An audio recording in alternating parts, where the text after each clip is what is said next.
आज हम डिस्कस करने वाले हैं स्पेशली कोवैलेंट बॉन्ड के बारे में। तो हमको ये समझना है कि जो कोवैलेंट बॉन्डिंग होती है, कोवैलेंट बॉन्ड बनता कैसे है। जैसे कि हमने आपको पिछले क्लासेस में बताया था कि जो बॉन्ड का फॉर्मेशन होता है, बॉन्ड फॉर्मेशन करने का जो मेन मोटिव होता है वो स्टेबिलिटी गेन करने का होता है। तो हमने आपको बताया था 3 तरीके से बॉन्ड का फॉर्मेशन होता है, या तो कंप्लीट ट्रांसफर हो जाए इलेक्ट्रॉन का, या तो म्यूचुअल शेयरिंग हो जाए इलेक्ट्रॉन का, या आप यहाँ पे हमको समझना है, हम लोगों ने तो कंप्लीट ट्रांसफर को देखा जहाँ पे कि आयनिक बॉन्ड का फॉर्मेशन कर रहा था, बट आज हम ये देखने वाले हैं कि अगर म्यूचुअल शेयरिंग हो जाए इलेक्ट्रॉन का तो क्या होता है। अगर म्यूचुअल शेयरिंग होता है तो म्यूचुअल शेयरिंग में फॉर्म करता है कोवैलेंट बॉन्ड को। तो बच्चों आज हम लोग इंट्रोड्यूस होने वाले हैं कोवैलेंट बॉन्ड से। तो आइए हम स्पेशली यहाँ पे डिस्कस कर रहे हैं कोवैलेंट बॉन्ड को। आपको समझना है कि जो कोवैलेंट बॉन्ड होता है, कोवैलेंट बॉन्ड कैसे बनता है, when mutual sharing of electron, जब म्यूचुअल शेयरिंग हो इलेक्ट्रॉन का उस केस में बनता है आपका covalent bond, mutual sharing of electron. अच्छा देखो यहाँ पे समझते हैं, जैसे आपका हाइड्रोजन है, अगर हमको हाइड्रोजन मॉलिक्यूल में बनाना हो, म्यूचुअल शेयरिंग करना हो तो आप कैसे करोगे। जैसे आप देखो, अगर एक हाइड्रोजन एटम है, इसके पास क्या है, अनपेड इलेक्ट्रॉन है, और इसके भी पास अनपेड इलेक्ट्रॉन। तो आपको पता है कि एटम या मॉलिक्यूल तभी स्टेबिलिटी गेन करते हैं जबकि वो या अपना डुप्लेट कंप्लीट करे या तो फिर क्या कंप्लीट करे, ऑक्टेट। तो अगर आप हाइड्रोजन के केस में देखते हैं तो यहाँ पे आपके अनपेड इलेक्ट्रॉन हैं एटम के साथ, अगर ये दोनों इलेक्ट्रॉन मिल जाते हैं तो मिल करके क्या फॉर्म करते हैं, ये जो है डुप्लेट कंप्लीट करते हैं अपना, और ये म्यूचुअल शेयरिंग हुई, और म्यूचुअल शेयरिंग से यहाँ पे क्या होता है, बॉन्ड का फॉर्मेशन होता है। तो आपने यहाँ देखा, यहाँ पे एक इलेक्ट्रॉन पेयर की शेयरिंग हुई, इसकी वजह से यहाँ पे सिंगल बॉन्ड का जनरेशन हुआ। तो याद रखना कि जो सिंगल बॉन्ड है ये हमारा सिंगल बॉन्ड ही क्या है, सिंगल बॉन्ड ही हमारा कोवैलेंट बॉन्ड है। अगर इस तरीके से मैं ऑक्सीजन को देखूं तो ऑक्सीजन के जो बैलेंस शेल में कितने इलेक्ट्रॉन होते हैं, 6 इलेक्ट्रॉन होते हैं, 1 इलेक्ट्रॉन, 2, 4 एंड 6 इलेक्ट्रॉन।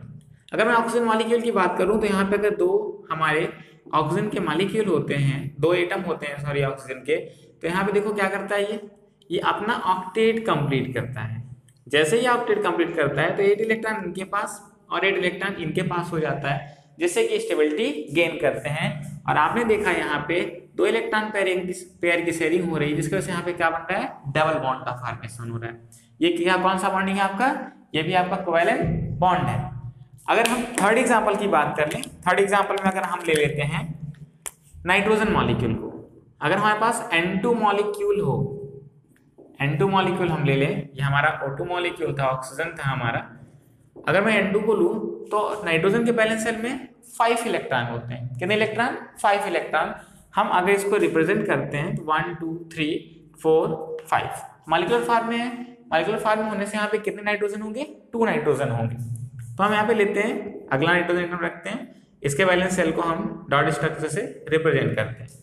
तो आप देखिए, अगर इन दोनों में म्यूचुअल शेयरिंग हो, म्यूचुअल शेयरिंग से बराबर की साझेदारी हो, तो इसने अपना ऑक्टेट कंप्लीट किया और इसने किया, दैट मीन्स दोनों के पास 8 इलेक्ट्रॉन हुए बाय ए म्यूचुअल शेयरिंग। तो आप देखोगे जैसे यहाँ पे म्यूचुअल शेयरिंग होता है, नाइट्रोजन के बीच में ट्रिपल बॉन्ड एग्जिस्ट करते हैं। तो आप एक बात बोल सकते हो कि जब कोवैलेंट बॉन्ड बनता है तो कोवैलेंट बॉन्ड के बनने से फाइनली क्या होती है, एटम स्टेबिलिटी गेन करती है और साथ में मल्टीपल बॉन्ड का फॉर्मेशन होता है। जैसे आपने देखा हाइड्रोजन के बीच में सिंगल बॉन्ड का फॉर्मेशन, ऑक्सीजन के बीच में डबल बॉन्ड का फॉर्मेशन होता है, और नाइट्रोजन के बीच में ट्रिपल बॉन्ड का फॉर्मेशन हुआ है। इस तरीके से आप कई एग्जांपल और ले सकते हो। जैसे अगर हम मीथेन की बात कर लें, CH4 की, अगर CH4 है तो कार्बन के बैलेंस शेल में कितने इलेक्ट्रॉन होंगे, 4 इलेक्ट्रॉन, और हाइड्रोजन के पास एक इलेक्ट्रॉन है। तो इसने क्या किया है, इसने भी म्यूचुअल शेयरिंग किया और फाइनली फॉर्म करेगा, ये कोवैलेंट बॉन्ड को फॉर्म करेगा। इस तरीके से आप, अगर हम नाइट्रोजन के एक कंपाउंड की और बात करें तो ये क्या बना सकता है, आपका NH3 बना सकता है, अमोनिया। तो देखिए अमोनिया का फॉर्मेशन कैसे होगा, यहाँ पे कैसे अमोनिया के बीच में कोवैलेंट बॉन्ड एग्जिस्ट होगा, उसे हम लोग समझते हैं। जैसे आप देखिए यहाँ पे क्या है, यहाँ पे इसके पास 5 इलेक्ट्रॉन होते हैं, तो हम यहाँ पे इसको हाइड्रोजन के साथ कंबाइन करके यहाँ पे देखिए हम लोग इसका क्या करते हैं, जो है ऑक्टेट कंप्लीट कराते हैं। तो फाइनली अगर आप देखोगे यहाँ पे ये जो इलेक्ट्रॉन है जो इसके साथ म्यूचुअल शेयरिंग किए हुए हैं, ये फाइनली फॉर्म करते हैं आपके बॉन्ड पेयर, मतलब actually it is the bond pair electron, ये बॉन्ड का फॉर्मेशन करता है। और जो बचा हुआ अनशेयरिंग इलेक्ट्रॉन जो होता है ये आपका लोन पेयर इलेक्ट्रॉन होता है। फिलहाल हम लोग इसको बात करने वाले हैं बाद में कि आप कैसे यहाँ पे लोन पेयर इलेक्ट्रॉन, कैसे बॉन्ड पेयर इलेक्ट्रॉन को जनरेट करोगे, इसको हम आगे वाले टॉपिक में कवर करने वाले हैं। तो फाइनली हमको यहाँ देखना है कि इसके बीच में, अमोनिया के बीच में आपने देखा है यहाँ पे 3 जो है हाइड्रोजन बॉन्ड कैसे अरेंज हुए हैं विद लोन पेयर। हम ये समझते हैं कि जो अभी हमने आपको दिखाया कि म्यूचुअल शेयरिंग होता है इलेक्ट्रॉन का, बट जो म्यूचुअल शेयरिंग होता है इलेक्ट्रॉन का, वहां पे ऐसे कौन से फैक्टर होते हैं जो कोवैलेंट बॉन्ड को फॉर्म करने के लिए फेवर करते हैं। दैट मीन्स हम लोग डिस्कस करने वाले हैं factor favours the formation of covalent bond. तो याद रखना है आपको कि जो फैक्टर होते हैं, यहाँ पे आप लिख सकते हो कि factor favour the covalent bond. जो फैक्टर होते हैं जो कोवैलेंट बॉन्ड को फेवर करते हैं, कौन कौन से फैक्टर होते हैं। पहले फैक्टर हम लोग बात कर सकते हैं, पहला आपका कि हाई आयनाइजेशन एंथैल्पी होनी चाहिए। क्या होनी चाहिए? हाई आयनाइजेशन एंथैल्पी होनी चाहिए। अगर हाई आयनाइजेशन एंथैल्पी होती है तो वहां पे क्या होता है कि due to unable to lose their balance electron easily to form cation and enters into the ionic bonding. दूसरा आपको क्या होना चाहिए? Equal electron gain enthalpy. Second factor क्या है? Equal electron gain enthalpy. इसका जो इलेक्ट्रॉन एंथैल्पी है इक्वल होना चाहिए। अगर यहाँ पे इक्वल इलेक्ट्रॉन गेन एंथैल्पी होती है तो यहाँ पे क्या होगा? Equal attraction of electron. Equal attraction of electron, यहाँ पे क्या होना चाहिए? इक्वल अट्रैक्शन होना चाहिए। किसका? इलेक्ट्रॉन का। और इलेक्ट्रॉन का इक्वल अट्रैक्शन कैसे होगा? अगर आपका इक्वल इलेक्ट्रॉन गेन एंथैल्पी होती है। अगर इक्वल इलेक्ट्रॉन गेन एंथैल्पी होगी तो क्या फॉर्म करेगा? कोवैलेंट बॉन्ड को फॉर्म करेगा। थर्ड क्या होना चाहिए? थर्ड फैक्टर इसका हो सकता है इक्वल इलेक्ट्रोनेगेटिविटी। इक्वल इलेक्ट्रोनेगेटिविटी, यहाँ पे आप कह सकते हो कि नियर मोस्ट सेम या इक्वल इलेक्ट्रोनेगेटिविटी हो, तभी क्या होगा? कोवैलेंट बॉन्ड का फॉर्मेशन होगा। या हम यहाँ पे एक बात और समझने वाले, फोर्थ फैक्टर क्या हो सकता है? फोर्थ फैक्टर ये है कि इसका जो न्यूक्लियर चार्ज है ये ज्यादा होना चाहिए।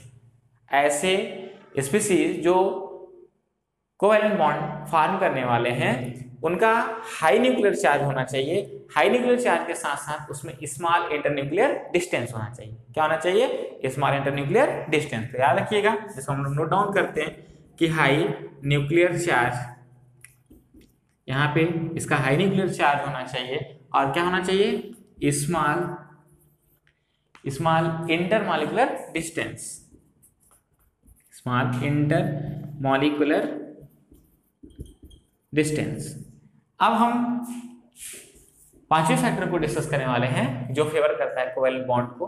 आप समझिएगा कि नंबर ऑफ बैलेंस इलेक्ट्रॉन।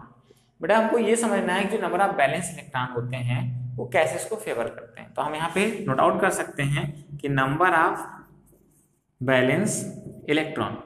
याद रखना है आपको कि when each of the combining atom possesses 5, 6, 7 electron in the valence cell, this is why elements belong to group 15, 16 and 17 easily form the covalent bond। इस पॉइंट को आप नोट आउट करिए, ये पॉइंट बहुत इंपॉर्टेंट है। समझना है आपको कि जो नंबर ऑफ बैलेंस इलेक्ट्रॉन होते हैं, जो नंबर ऑफ बैलेंस इलेक्ट्रॉन होते हैं कैसे फेवर करते हैं बॉन्ड्स को, आपके कोवैलेंट बॉन्ड को। तो याद रखना है कि when each of the combining atom possess 5, 6 and 7 electron in their valence cell, this is why elements belong to group 15, 16 and 17 easily form the covalent bond। तो ये हमारे फैक्टर हैं जो कोवैलेंट बॉन्ड को फेवर करते हैं। एक बात आपको और याद रखना है कि जो कोवैलेंट बॉन्ड का फॉर्मेशन होता है वो एटॉमिक ऑर्बिटल की ओवरलैपिंग से भी हो सकता है। तो याद रखना है कि जो एटॉमिक ऑर्बिटल की ओवरलैपिंग से बॉन्ड का फॉर्मेशन होता है वो हाफ फील्ड जो है आपके एटॉमिक ऑर्बिटल्स हो सकते हैं। तो आपको याद रखना है कि हाफ फील्ड जो एटॉमिक ऑर्बिटल होते हैं आपके वो जो है ओवरलैप में पार्टिसिपेट होते हैं, और जब ऑर्बिटल की ओवरलैपिंग होती है तो वहाँ फॉर्म होता है कोवैलेंट बॉन्ड। बट याद रखना है आपको कि ओवरलैपिंग के बेसिस पर अगर हम बात करें, ऑर्बिटल ओवरलैपिंग के बेसिस पर जो हमारे कोवैलेंट बॉन्ड होते हैं ये 3 तरीके के होते हैं। Sigma bond, pi bond and delta bond. तो हम लोग यहाँ पे देखते हैं कोवेलेंट बॉन्ड के टाइप को। कोवेलेंट बॉन्ड को अभी हमने यहाँ पे डिस्कस किया है कि जो कोवेलेंट बॉन्ड होते हैं ये 3 तरीके से हैं। पहला मैंने आपको बताया सिग्मा बॉन्ड, दूसरा पाई बॉन्ड, तीसरा मैं डिस्कस करूंगा डेल्टा बॉन्ड को। तो आपको समझना है यहाँ पे कि ये जो हमने डिस्कस किया है सिग्मा, पाई और डेल्टा बॉन्ड को, ये हमने एटॉमिक ऑर्बिटल के ओवरलैपिंग के बेसिस पर बात किया है। इसमें हम लोग सबसे पहले डिस्कस करने वाले हैं सिग्मा बॉन्ड।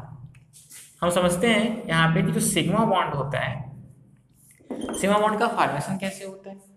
तो याद रखिएगा कि जो यहाँ पे जो ओवरलैपिंग होती है किसी भी एटॉमिक ऑर्बिटल पे, वो 2 तरीके से होती है। एक एक्सियल ओवरलैपिंग होती है, दूसरा नॉन एक्सियल ओवरलैपिंग होती है। तो जो सिग्मा बॉन्ड होता है, सिग्मा बॉन्ड में कैसे ओवरलैपिंग होता है, एक्सियल ओवरलैपिंग। कैसी ओवरलैपिंग होती है, एक्सियल ओवरलैपिंग होती है।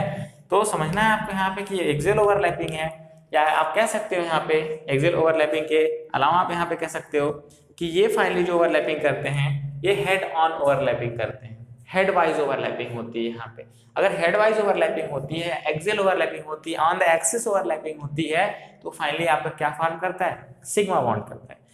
याद रखिएगा कि जो सिग्मा बॉन्ड होता है, सिग्मा बॉन्ड में कैसे होती है एक्सियल ओवरलैपिंग, उसको हम लोग डिस्कस करते हैं। सपोज दैट आपके पास एटॉमिक ऑर्बिटल है एस एटॉमिक ऑर्बिटल है, तो यहाँ पे हम देखते हैं कि अगर 2 आपके एस एटॉमिक ऑर्बिटल मिलते हैं और ये फाइनली ओवरलैपिंग करते हैं एक्सियल ओवरलैपिंग। अगर ये एक्सियल ओवरलैपिंग करते हैं तो ये क्या फॉर्म करते हैं, आपके यहाँ पे फॉर्म होता है एस एस सिग्मा बॉन्ड। क्या फॉर्म होता है यहाँ पे, ये आपका बना है एस एस सिग्मा बॉन्ड। अब देखो पी ऑर्बिटल करेगा, सिग्मा बॉन्ड का फॉर्मेशन करेगा, बट याद रखना है कि वो एक्सियल ओवरलैपिंग करना चाहिए, वहां पे साइड वाइज ओवरलैपिंग नहीं होनी चाहिए। अगर साइड वाइज ओवरलैपिंग करता है तो वहां पे वीक बॉन्ड का फॉर्मेशन करेगा, या आप कह सकते हो वहां पे वो बनाएगा पाई बॉन्ड। बट यहाँ हमको देखना है कंडीशन यही है कि यहाँ एक्सियल ओवरलैपिंग होनी चाहिए। तो आइए हम यहाँ पे एक्सियल ओवरलैपिंग करके देखते हैं। आपका एस ऑर्बिटल है, इसने पी ऑर्बिटल के साथ ओवरलैप किया ऑन द एक्सिस, इसने एक्सिस से ओवरलैपिंग किया, तो ये आपका एस ऑर्बिटल और ये पी ऑर्बिटल। तो आप कह सकते हो यहाँ पे दूसरा sp सिग्मा बॉन्ड, ये sp सिग्मा बॉन्ड होंगे। अब देखो कौन कौन से हो सकते हैं। तीसरा देखो आपका जो पी ऑर्बिटल है, अगर 2 पी ऑर्बिटल जो है आपके एक्सियल ओवरलैपिंग कर लें, ऑन द एक्सिस ओवरलैपिंग हो, तो finally it form the sigma bond. ये आपका पी पी है, तो आप कह सकते हो कि P P sigma bond. But याद रखना है आपको यहाँ पे ये जो बॉन्ड का फॉर्मेशन होता है आपका, यहाँ पे जो हमने बॉन्ड का फॉर्मेशन किया है पी पी सिग्मा बॉन्ड्स का, ये 3 टाइप के सिग्मा बॉन्ड का फॉर्मेशन हुआ बाय एक्सियल ओवरलैपिंग। तो आपने देखा यहाँ पे S S sigma bond, sp sigma bond and pp sigma bond, ये 3 टाइप के सिग्मा बॉन्ड है। तो आप यहाँ पे कह सकते हो कि जो यहाँ पे डिग्री ऑफ ओवरलैपिंग होती है, इनकी जो ओवरलैपिंग है, ये ओवरलैपिंग जो होती है ये लार्ज होती है, और कह सकते हो so sigma bond is the stronger bond. Due to the large overlapping it have a very strong bonding, so you can say that कि sigma bond is the strong bond. Sigma bond जो होते हैं वो strong bond होते हैं। और याद रखना है आपको कि जो सिग्मा बॉन्ड होता है, सिग्मा बॉन्ड में क्या होती है आपकी यहाँ जो है एक्सिस पर ओवरलैपिंग होती है, सिमेट्रिकली ओवरलैपिंग होती है, इसलिए क्या होता है ये फ्री रोटेशन करते हैं और finally it form the strong bond. दूसरी बात आपको यहाँ पे नोटिस करनी है कि किसी भी कंपाउंड में केवल एक ही सिग्मा बॉन्ड होते हैं, only 1 sigma bond present in a compound और मॉलिक्यूल। जो पाई बॉन्डिंग होती है, पाई बॉन्डिंग को हम अगर देखते हैं तो पाई बॉन्डिंग क्या करता है, नॉन एक्सियल ओवरलैपिंग, ये नॉन एक्सियल ओवरलैपिंग करते हैं। तो याद रखना है यहाँ पे एक बात आपको याद रखना है कि जो डिग्री ऑफ ओवरलैपिंग होती है वो स्मॉल होती है। यहाँ पे आप लिखेंगे कि डिग्री ऑफ ओवरलैपिंग स्मॉल, बच्चों आपको याद रखना है कि यहाँ पे जो डिग्री ऑफ ओवरलैपिंग होती है स्मॉल होती है, और डिग्री ऑफ ओवरलैपिंग स्मॉल होने की वजह से ये क्या होता है, ये वीक बॉन्ड होते हैं। कैसे होते हैं आपके, वीक बॉन्ड होते हैं। तो आप याद रखना कि यहाँ पे जो पाई बॉन्डिंग है, पाई बॉन्डिंग के वीक होने का क्या रीजन है, ड्यू टू द जो है कह सकते हो due to the less degree of overlapping, या आप बोल सकते हो कि degree of overlapping is small, so it is the weak bond. अच्छा हम समझते हैं यहाँ पे, ये कह सकते हो कि यहाँ पे नॉन एक्सियल ओवरलैपिंग होती है या तो साइड वाइज ओवरलैपिंग होती है। कैसी, साइड वाइज ओवरलैपिंग। तो यहाँ समझते हैं कि कौन कौन से एटॉमिक ऑर्बिटल पाई बॉन्ड का फॉर्मेशन करते हैं। यहाँ पे याद रखना आप कि आपको मैंने अभी बताया है कि साइड वाइज ओवरलैपिंग हो, तो यहाँ पे पहला जो होता है वो आपका पी ऑर्बिटल अगर करता है, देखो आप यहाँ पे नॉन एक्सियल ओवरलैपिंग है, एक्सिस पर नहीं है, तो ये नॉन एक्सियल ओवरलैपिंग हुई, दैट मींस ये साइड वाइज ओवरलैपिंग है। तो इस बेसिस पे आप बोल सकते हो कि पी पी पाई बॉन्ड। बच्चों आपको याद रखना है कि जो पी पी पाई बॉन्डिंग होती है ये जनरली आपका जो सेकेंड पीरियड वाले एलिमेंट्स होते हैं। पी पी पाई बॉन्डिंग कौन सा करता है, सेकेंड पीरियड एलिमेंट्स। जो सेकेंड पीरियड एलिमेंट्स होते हैं specially P P pi bond को शो करते हैं। दूसरी जो हमारी बॉन्डिंग होती है वो हो सकती है पी डी पाई बॉन्डिंग। ये देखो आपका डी ऑर्बिटल है, यहाँ पे भी नॉन एक्सियल ओवरलैपिंग है, ये पी है और ये डी एटॉमिक ऑर्बिटल है। तो यहाँ पे आप दूसरा देखें कि पी डी पाई बॉन्ड। जो पी डी पाई बॉन्ड होते हैं, इसको आप डी पी पाई बॉन्ड बोल सकते हो, ये जनरली आपके थर्ड पीरियड वाले एलिमेंट इसे फॉलो करते हैं, थर्ड पीरियड एलिमेंट। अगला हम देखते हैं यहाँ पे जो हमारा होता है डी डी पाई बॉन्डिंग। यहाँ पे जो डी एटॉमिक ऑर्बिटल होते हैं वो क्या करते हैं आपके, ये भी जो है नॉन एक्सियल ओवरलैपिंग करते हैं, और नॉन एक्सियल ओवरलैपिंग करने के कारण ये भी क्या करते हैं, पाई बॉन्ड का फॉर्मेशन करते हैं। तो आप यहाँ बोलोगे डी डी पाई बॉन्डिंग या डी डी पाई बॉन्ड। तो आपको यहाँ समझना है कि जो हमने पाई बॉन्ड बताया कि पाई बॉन्ड जो होते हैं, आपको यहाँ पे हमने देखा है कि पी पी पाई बॉन्डिंग जो कि सेकंड पीरियड वाले एलिमेंट फॉलो करते हैं, P D pi bonding third period element, और आपका यहाँ पे डी डी पाई बॉन्डिंग बताया है। समझिएगा कि जो डी डी पाई बॉन्डिंग होती है जनरली एक्चुअली ये ट्रांजिशन एलिमेंट्स वगैरह में देखे जाते हैं, इसको हम बाद में डिस्कस करेंगे। तो यहाँ पे आपको ये समझना है कि जो हमारा सिग्मा और पाई बॉन्ड होता है, सिग्मा पाई बॉन्ड में ये देखना है कि जो सिग्मा बॉन्ड है, सिग्मा बॉन्ड में डी एटॉमिक ऑर्बिटल की ओवरलैपिंग नहीं होती है, और जबकि जो आपके यहाँ पे पाई बॉन्डिंग है, पाई बॉन्डिंग में एस एटॉमिक ऑर्बिटल की ओवरलैपिंग नहीं है। तो अगर हम कंपैरिजन देखें तो हम ये भी बोल सकते हैं कि हमारा जो है सिग्मा बॉन्ड फॉर्मेशन के लिए डी एटॉमिक ऑर्बिटल पार्टिसिपेट नहीं करते हैं, और पाई बॉन्डिंग में एस एटॉमिक ऑर्बिटल पार्टिसिपेट नहीं करता। क्यों? क्योंकि एस ऑर्बिटल के पास इनफाइनाइट एक्सिस होती है, और इसकी वजह से वहाँ पे एक्सटेंट ओवरलैपिंग होती है। Due to the extent overlapping, या कह सकते हो कि high degree of overlapping, sigma bond is the strong bond, and due to the small degree of overlapping pi bonding is the small bond. अच्छा आपको याद रखना है यहाँ पे कि जो पाई बॉन्डिंग होती है हमारी, अगर पोलैरिटी की बात कर लें तो जो पोलैरिटी होती है यहाँ पे कह सकते हो कि सिग्मा बॉन्ड में लेस्ट पोलैरिटी होती है, जबकि पाई बॉन्डिंग में क्या होती है, मोर पोलैरिटी होती है। पोलैरिटी के भी बेसिस पे देखोगे तो पाई बॉन्ड की पोलैरिटी आपकी क्या होती है, ज्यादा होती है। अगर हम बात करें यहाँ पे कि जो अगर हम देखें यहाँ पे, अगर हम देखें ओवरलैपिंग की बात करें तो ओवरलैपिंग सिग्मा बॉन्ड में लार्ज होती है, जबकि पाई बॉन्ड में हमने देखा ओवरलैपिंग स्मॉल है। अगर बॉन्ड स्ट्रेंथ की बात करें तो जो बॉन्ड स्ट्रेंथ होता है वो सिग्मा बॉन्ड में स्ट्रॉन्ग बॉन्ड स्ट्रेंथ होती है, और जबकि जो पाई बॉन्डिंग होती है यहाँ पे रिलेटिवली स्ट्रॉन्ग जो है लिटिल कह सकते हो या वीक होती है जो बॉन्ड स्ट्रेंथ।